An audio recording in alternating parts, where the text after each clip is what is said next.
ফিরতে দুইটি শব্দের জিকির করুন, সম্পদের অভাব হবে না। আল্লাহ পাক রব্বুল আলামিন আপনাকে সম্পদ দান করবেন, এটা আল্লাহ পাক রব্বুল আলামিন পবিত্র কোরআনুল কারীমের ভিতরে নিজেই বলে দিয়েছেন।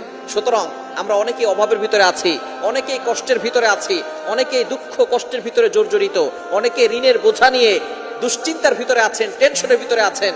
যত ধরনের টেনশন আছে, যারা ফ্রাস্ট্রেটেড পিপল, তাদের জন্য এই দুইটি আমলের কথা বলবো। আমি নিজে করে উপকার পেয়েছি, যাদেরকে এই আমলগুলো বলেছি তারাও অনেকটা উপকার পেয়েছে, এবং নবীজি সাল্লাল্লাহু আলাইহি সাল্লাম নিজেই কথা জানিয়ে দিয়েছেন উপকারের কথা। আল্লাহ পাক রব্বুল আলামিন নিজে বলে দিয়েছেন। আপনি চলতেছেন ফিরতেছেন, ওযু ছাড়াও আপনি আমলগুলো করতে পারবেন। একেবারে সহজ দুইটি আমল।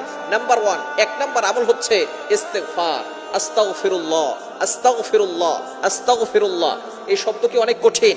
আস্তাগফিরুল্লাহ পারে না এটা কিন্তু কোনো মুসলমান নাই যারা আস্তাগফিরুল্লাহ পড়তে পারে না। সবাই আমরা আস্তাগফিরুল্লাহ পড়তে পারি। এর উপকার কি কি আল্লাহ পাক রব্বুল আলামিন নিজে বলছেন। কোরআন খুলেন 29 নম্বর